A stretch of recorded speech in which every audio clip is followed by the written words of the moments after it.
और इसकी एसोसिएशन की भी बात समझ में आ गई है। और आप देखते हो कि मैं प्रोफेशनल किचन इक्विपमेंट लिखता हूँ तो वेबसाइट पहले नंबर पर आती है, हालांकि ये सब डोमेन है और सब डोमेन की अथॉरिटी मेन डोमेन से बहुत कम होती है।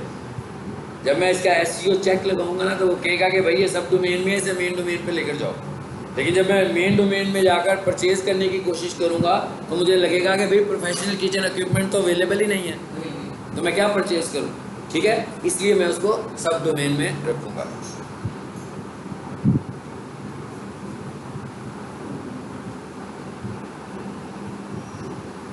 अब आ जाते हैं जरा वापस।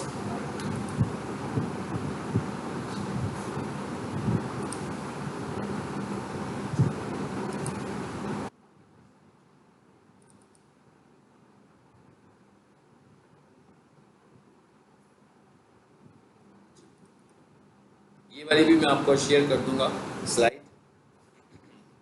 यानी अब हम इसमें ये पढ़ने जा रहे हैं कि वेबसाइट का टाइटल कैसे बनाना है और वेबसाइट की मेटा डिस्क्रिप्शन हमने कैसे लिखनी है। सबसे पहले तो हमें ये क्लियर होना चाहिए कि टाइटल और मेटा डिस्क्रिप्शन किस हिस्से में होते हैं, हेड में होते हैं। ठीक है, इसका मतलब ये होगा कि ये दो टैग्स हैं जो हेड में पड़े हुए हैं और वहाँ पर जाकर हमने इनको डिफाइन करना है। अब हमें इसकी लिमिट का पता लग गया कि भाई जो टाइटल है वो कितना बड़ा होना चाहिए, 50 से 70 कैरेक्टर्स में।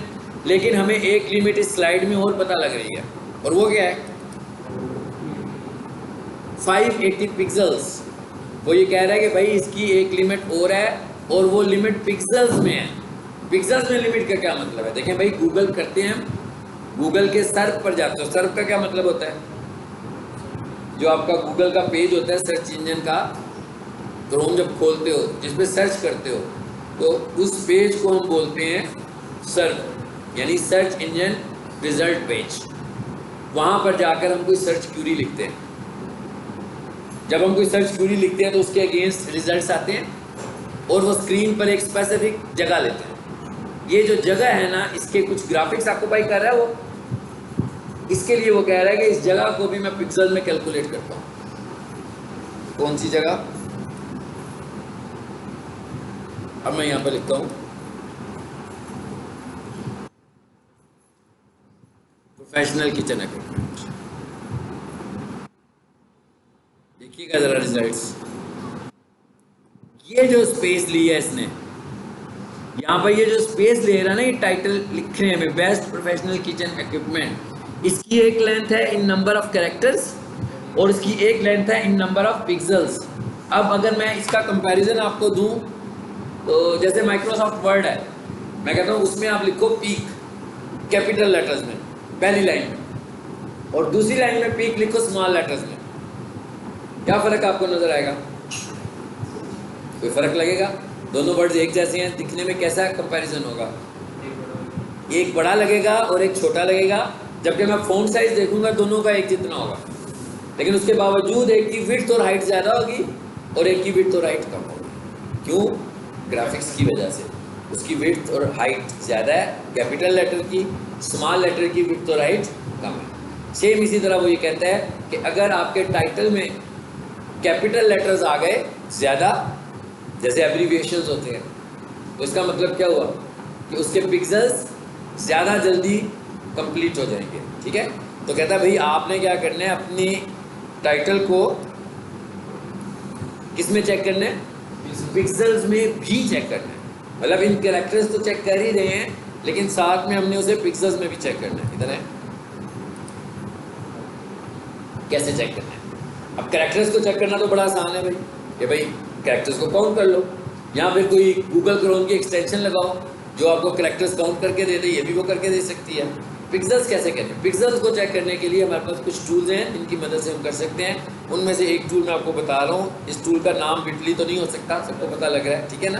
ये कोई वेबसाइट होगी, यहाँ पर बिटली क्यों लिखा हुआ है अभी बताता हूँ आपको। कभी हमने इसको पहले डिस्कस किया क्लास में कि नहीं? ठीक है, आपको मैं भी बता दूँ ये बिटली क्या चीज़ है। उससे पहले जरा हम इस पर क्लिक कर लेते हैं, इस वेबसाइट को खुलने देते हैं जी।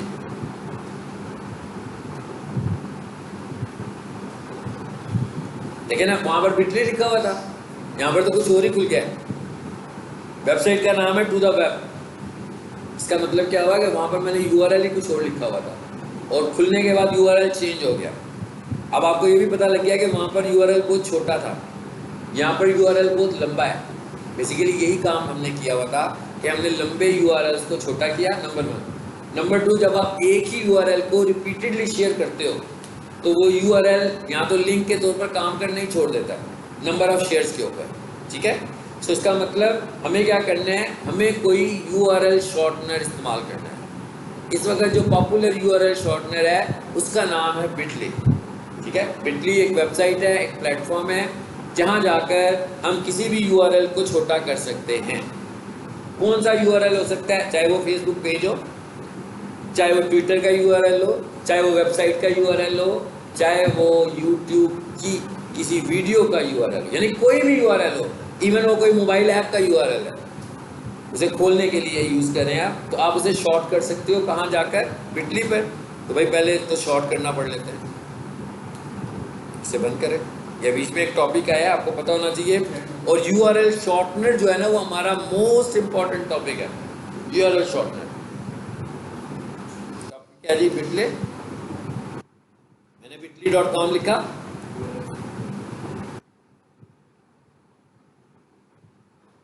आगे तो कोई मैसेज दे रहा है, मैं कहते हैं हाँ भाई एक्सेप्ट कर लेते हैं कुकीज इसकी। थोड़ा सा नीचे आते हैं, आगे लिखा हुआ कह रहा है शॉर्ट कर लो लॉन्ग लिंक को। आप अपने बड़े लिंक को यहाँ से शॉर्ट कर सकते हैं। चलें जी, एग्जांपल के लिए मैं क्या करता हूँ, इसी को पकड़ लेते हैं। हाँ, किसी को भी ले सकते हो, फेसबुक पेज को भी ले सकते हो, यूट्यूब की वीडियो को भी ले सकते हो। कॉपी यहाँ आया और यहाँ लाकर मैंने क्या किया, इसको पेस्ट। नीचे क्या लिखा है, sign up and get your link. कहता है भाई अब पहले ही होता था गेट योर लिंक, अब उसने कहा कि साइन अप किए बगैर वो किसी को लिंक नहीं देता, फ्री है। इस पर हमने क्लिक किया। क्या कह रहा है मुझे कि भाई इस लॉगिन के इसके साथ आप साइन अप कर लो। मैंने कहा साइन अप विद गूगल, यहाँ से मैं अपना जीमेल दे रहा हूँ।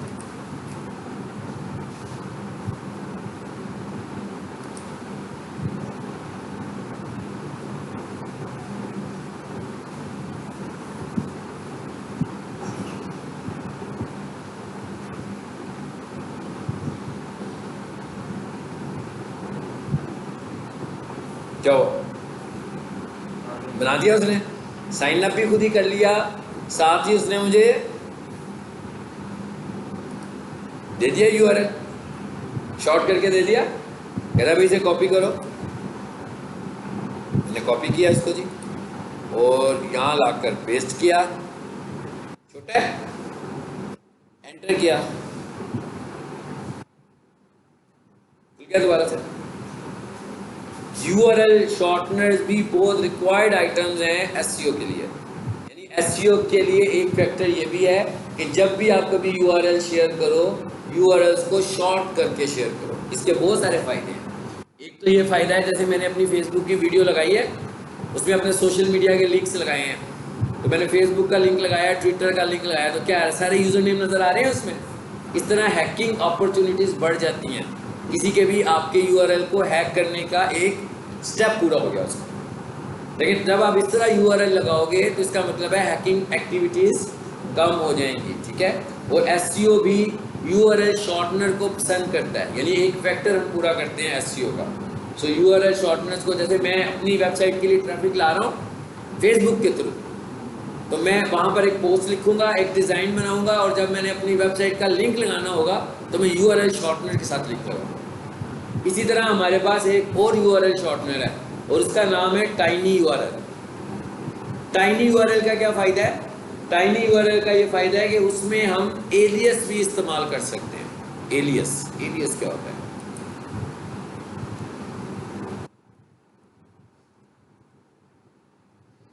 ये मैंने लिखा जी tinyurl.com।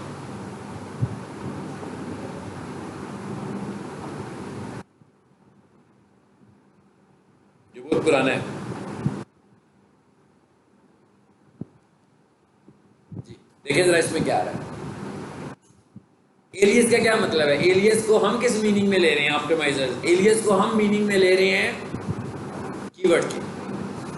मैं ये कह रहा हूं कि मैं एक तो यूआरएल जनरेट करूंगा और कोशिश करूंगा कि भाई टाइनी यूआरएल पे अगर मेरा कीवर्ड पहले यूज़ नहीं हुआ तो मुझे कीवर्ड का नाम भी यहाँ से मिल जाए।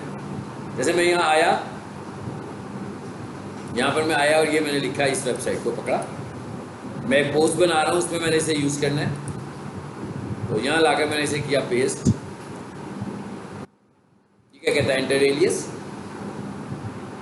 इसका मतलब क्या हुआ, अब जो यूआरएल बनेगा वो क्या बनेगा, tinyurl.com/ जो मैं यहाँ पर एलियस देने वाला हूँ। ठीक है, अब प्रोफेशनल किचन तो मैं खुद ही बहुत दफ़ा इस्तेमाल कर चुका हूँ, हाँ, एज ए एलियस। तो इसका मतलब है ये तो नहीं मुझे देगा ना, ये नाम लिखने का यही तरीका होता है।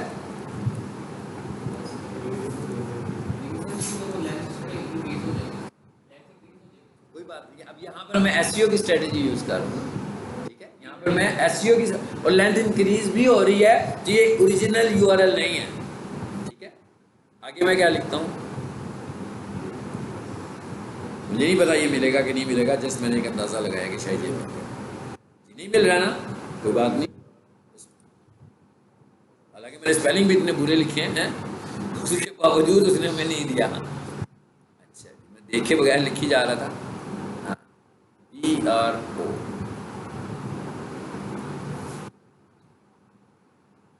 ए को एन के बाद आना था, हैं इससे पहले आ गया। ये जो मैं कीबोर्ड में बड़ी एहतियात से इस्तेमाल कर रहा हूँ कि HDMI को कोई तकलीफ ना पहुंचे। अब मैं एक काम करता हूँ, ये क्या लिखा है मैंने 1 2 3। अच्छा नहीं, वो कहता है आपने करैक्टर ज़्यादा ले लिए इस दफ़ा। ठीक है, यहाँ यूँ कर लेते हैं, इक्विपमेंट्स कर लेते हैं। करो द शॉट, फिर बड़ा हो गया। अच्छा यार छोड़ दो जान, किचन तक रख लेते हैं।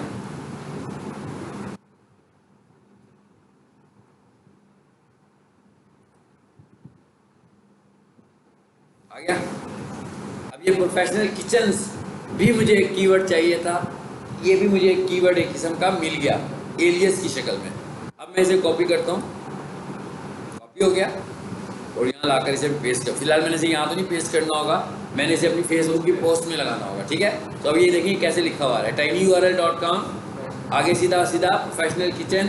तो ये यूआरएल बनाने की डेफिनेशन पे पूरा होता है कि यूआरएल के अंदर आपके कीवर्ड की रिफ्लेक्शन नजर आए।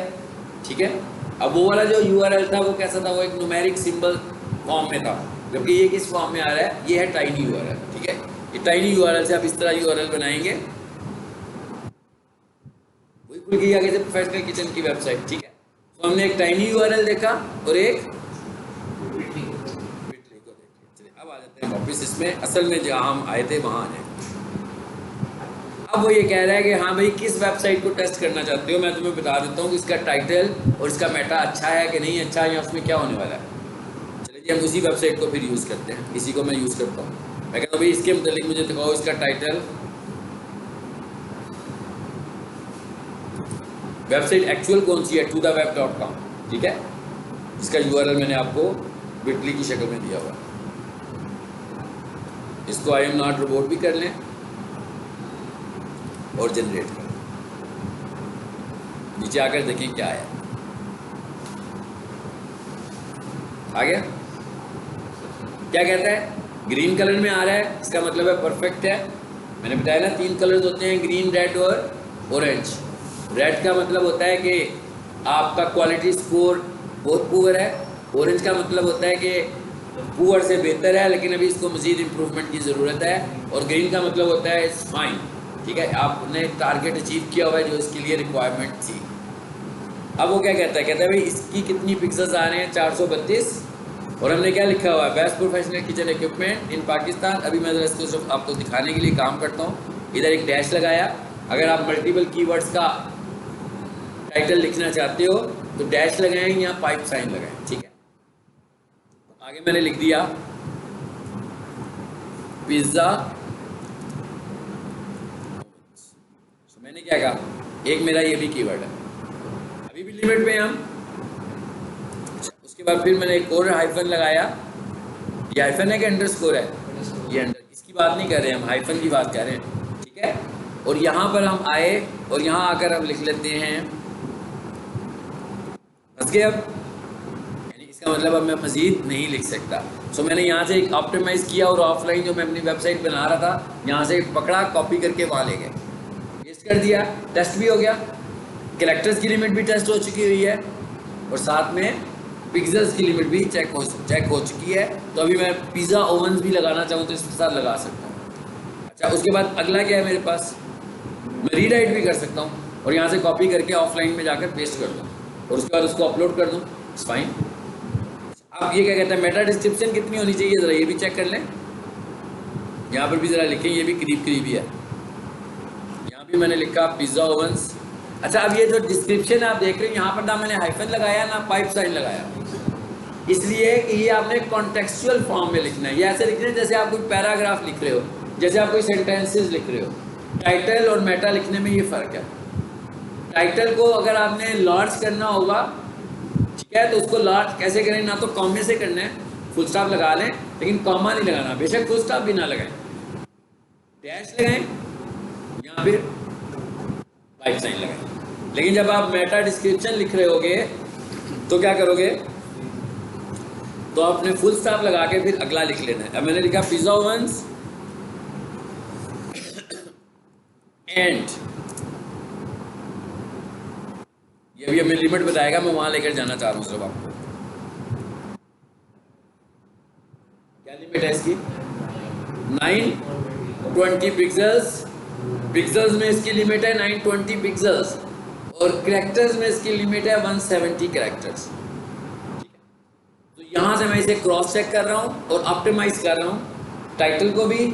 और जब मैं जो मुझे लगेगा कि भाई ऑप्टिमाइज्ड है, फॉर एग्जांपल मैंने यहाँ पे आके ऑप्टिमाइज कर लिया, किसी के थ्रू भी कर लिया, किसी भी वेबसाइट पर आया हूँ, मैंने तो अपने लिए एक जनरेट किया ना, और उसके बाद मैं इसको यहाँ से कॉपी करूँगा। फॉर एग्जांपल ये मेरा टाइटल है, मैंने इसे यहाँ से कॉपी किया, ऑफलाइन वेबसाइट में गया। हाँ जी, कौन बताएगा, बस यहीं पे अब हम इस टॉपिक को अपने को कंप्लीट कर रहे हैं आज।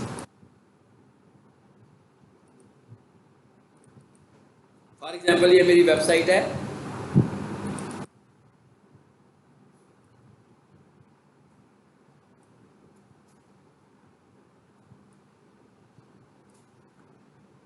ये मेरी इंडेक्स की फाइल है। सपोज के लिए मैंने इसके राइट क्लिक किया, नोटपैड में गए,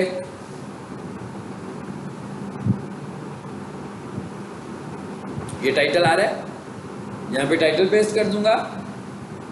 ये मेटा डिस्क्रिप्शन आ रही है, कंटेंट को ये रिमूव करूंगा, जो भी प्रीवियस आ रहा है, मे बी इधर कुछ भी ना आ रहा हो, ठीक है, मे बी मैंने मेटा भी ना लगाया हो, तो मुझे मेटा खुद ही लिखना पड़ेगा। Meta name equals to description और उसके बाद कंटेंट इक्वल्स टू कंटेंट। तो यहाँ पर आकर हम इसका कंटेंट पूरा लिख के पेस्ट कर देंगे। उसके बाद अपनी फाइल को सेव करेंगे। मतलब क्या हुआ कि हमने एक ऑप्टिमाइजेशन कर ली, टाइटल वाली ऑप्टिमाइजेशन कर ली और डिस्क्रिप्शन की। अगले लेक्चर में हम हेडिंग स्टाइल की बात करेंगे, इमेजेस की बात करेंगे और हाइपरलिंक्स की बात करेंगे। और ये 2 लेसन में हम जो कुछ पढ़ेंगे आपको लगेगा कि हमने मेन एसईओ ऑप्टिमाइजेशन सीख ली है। अगर ये वाली चीज़ें टारगेटेड आप अप्लाई कर दोगे तो आपकी वेबसाइट जल्दी रैंक कर सकती है, ठीक है। लेकिन अगर उस पर कंपटीशन मिलेगा तो फिर वो कंपटीशन की वजह से जितना टाइम लगना है वो लगना ही लगना है। लेकिन उसका जो हमारे पास सोल्यूशन है कि हम सिंगल कीवर्ड टारगेटिंग पे आ जाएं, तो सिंगल कीवर्ड को हम कंपटीशन में भी कैश करा सकते हैं। क्योंकि अगर हमारी वेबसाइट पहले नंबर पे नहीं आती, पहले 3 पे भी नहीं आती, तो कम से कम हम एफर्ट करके उसे पहले से तीसरे चौथे पेज पे तो लाएं पहले, फिर तीसरे से हम उसे दूसरे पे लाएंगे, फिर दूसरे से हम उसे पहले पे लाएंगे, बेशक आखिर में ही आ रही हो, फिर टाइम के साथ साथ वो मूव करेगी, क्राउल करेगी और ऊपर नजर आएगी, ठीक है। चलिए, क्लास में खत्म हो गया।